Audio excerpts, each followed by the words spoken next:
Every animal on Earth has sex, but almost every animal does it for one reason only: to reproduce, except one. At some point in human history, something shifted. Sex stopped being just biological and became something else entirely. When did that happen? And why only us? Here's something that sounds simple until you actually think about it. Every living creature on Earth reproduces. Birds do it, fish do it, insects do it, and in almost every case, the entire process is purely mechanical, driven by hormones, triggered by seasons, switched off the moment it's done.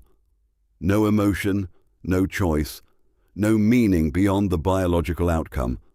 Humans do it too, obviously. But somewhere along the way, something happened that didn't happen to any other species. The act itself started to mean something. It became connected to emotion, to identity, to relationships that lasted years, sometimes entire lifetimes. The question isn't whether ancient humans had sex. Of course they did. The question is when it stopped being purely instinctual and what caused that shift. And the answer, it turns out, starts not with the body at all. It starts with the brain. The human brain is unlike any other brain on the planet in one specific way that matters here. It doesn't just react to the present moment.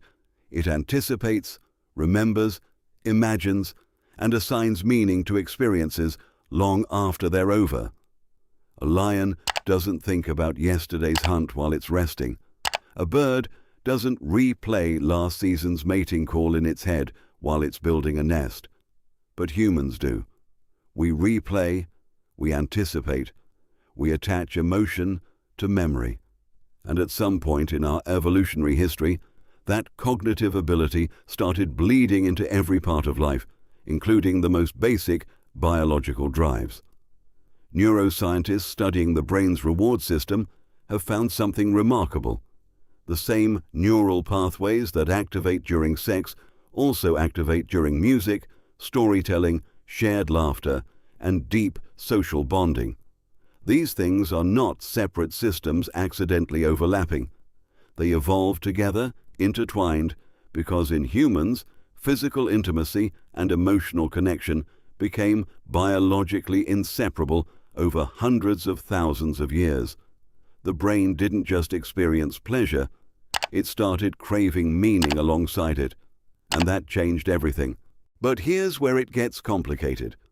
Because pleasure alone doesn't explain what actually happened in ancient human societies. Plenty of animals experience physical pleasure. It's literally the biological mechanism that drives reproduction. What makes humans different isn't the pleasure itself. It's what they built around it. Anthropologists studying the earliest human societies have found consistent evidence of something no other species develops: pair bonding.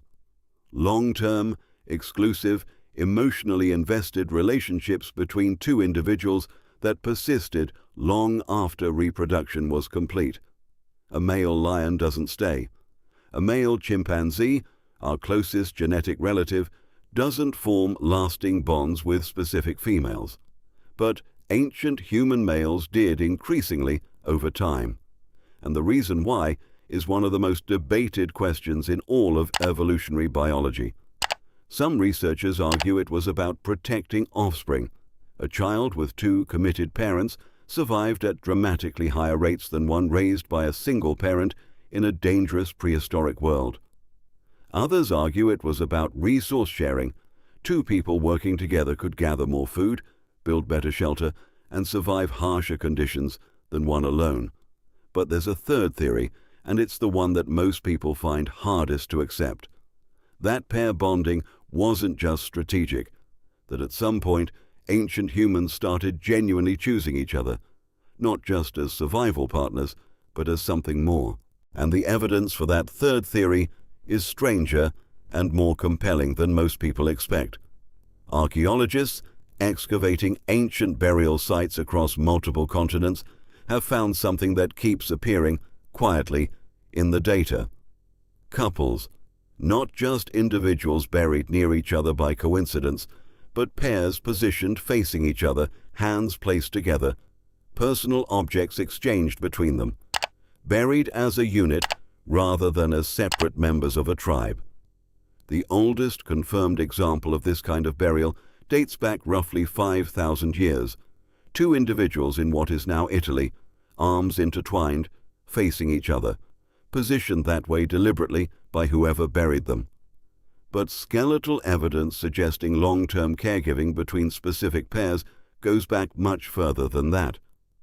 Researchers have found ancient skeletons showing severe injuries or chronic illness that would have been completely debilitating.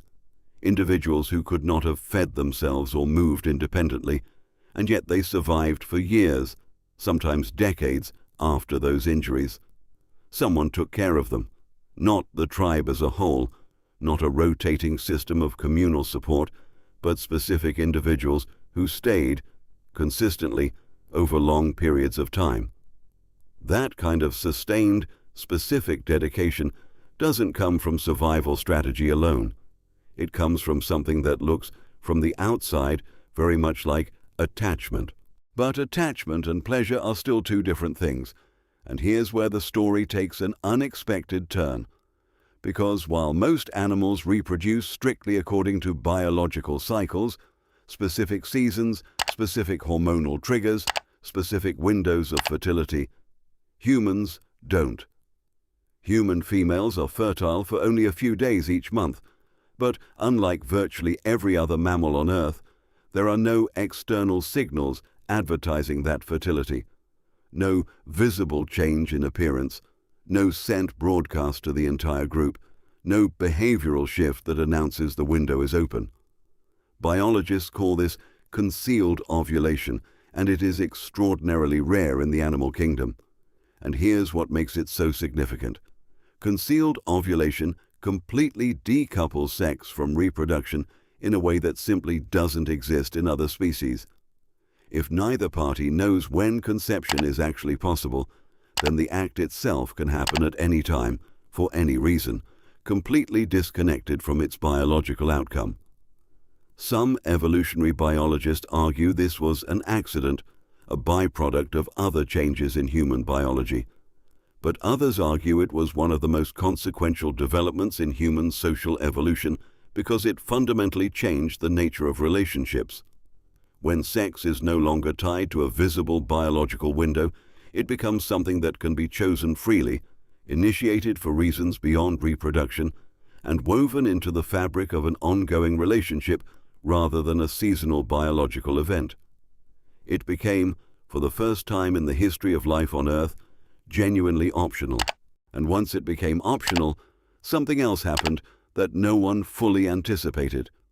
It became social, not just between two people, but across entire communities. Ancient human societies didn't treat intimacy the way modern people might assume, as a purely private, individual matter.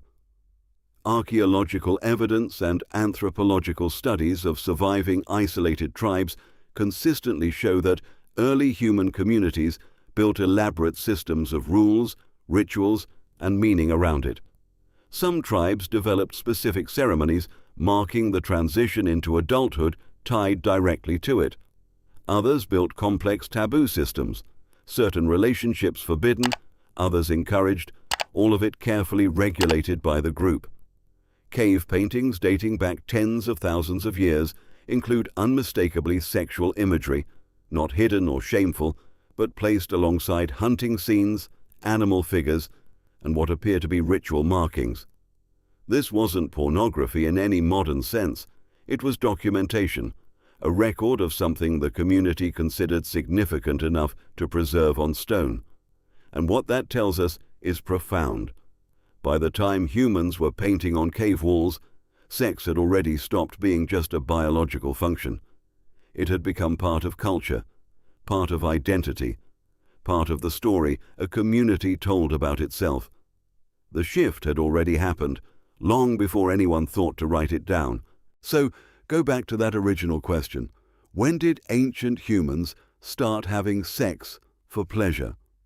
The honest answer is that there was never a single moment, Never a specific date, never one tribe that suddenly figured it out while everyone else was still running on pure instinct. It happened the same way every profound human shift happens, gradually, invisibly, across thousands of generations, driven by a brain that kept finding new ways to attach meaning to experience. The concealed ovulation that decoupled sex from reproduction. The pair bonding that turned temporary partners into lifelong companions. The neural reward system that tied physical intimacy to emotional connection so deeply that the two became almost impossible to separate. The cave paintings that turned a biological act into a cultural statement. None of it was planned. None of it was decided. It just kept building, layer by layer, the same way language built, the same way music built, the same way every uniquely human thing built, out of a species that couldn't stop its own brain from making everything mean something. So the next time this feels like a purely modern, purely personal experience, remember, what you're feeling is the end result of hundreds of thousands of years of evolution, quietly and relentlessly turning the most basic biological drive on Earth into something only one species has ever managed to make complicated. And somehow that complication is exactly what makes us human.